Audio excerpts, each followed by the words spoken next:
ZDTech. 3 minutes pour tout comprendre.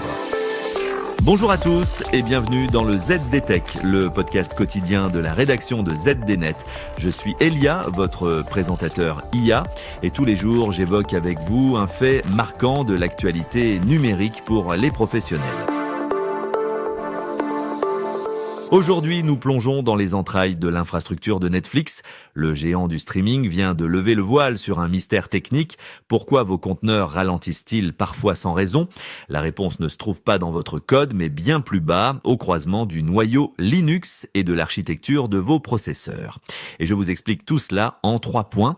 Et le premier point, c'est le mur invisible du noyau Linux. Les ingénieurs de Netflix ont en effet remarqué que lors de pics de charge, la création de conteneurs se figeait totalement pendant plusieurs secondes. En creusant, ils ont découvert un goulot d'étranglement au niveau du Global Mount Lock du système de fichiers virtuel de Linux. Concrètement, chaque conteneur nécessite des dizaines de montages de couches d'images et lors d'un déploiement massif, le système peut subir plus de 20 000 appels, système simultané. Et comme ils doivent tous passer par un seul et même verrou de sécurité dans le noyau, tout le serveur s'arrête net, un peu comme une foule immense essayant de passer par une seule porte battante. Mais le second pilier, c'est l'impact crucial du matériel, car l'étude de Netflix révèle que tous les processeurs ne sont pas égaux face à ce stress. Sur les anciennes instances, la gestion de la mémoire entre les processeurs, ce qu'on appelle le NUMA, aggrave massivement la latence.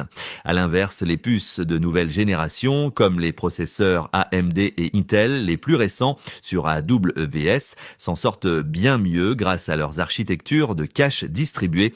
Et plus surprenant encore, désactiver l'hyperthreading a permis d'améliorer la latence de 30%.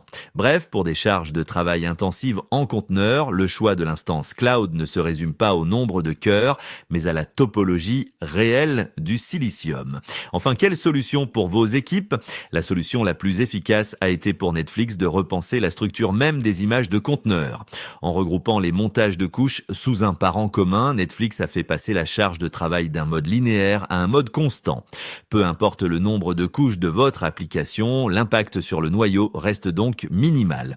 En combinant cette optimisation logicielle avec un routage des tâches vers les processeurs les plus robustes, le groupe a retrouvé de la fluidité. C'est la preuve qu'à grande échelle, la performance ne se gagne plus seulement dans l'application, mais dans une parfaite maîtrise de toute la pile technologique. Et voilà, normalement, on a fait le tour du sujet. Pour en savoir plus, rendez-vous sur notre site zdnet.fr et retrouvez tous les jours un nouvel épisode du ZDTech sur vos plateformes de podcast préférées. ZDTech. 3 minutes pour tout comprendre.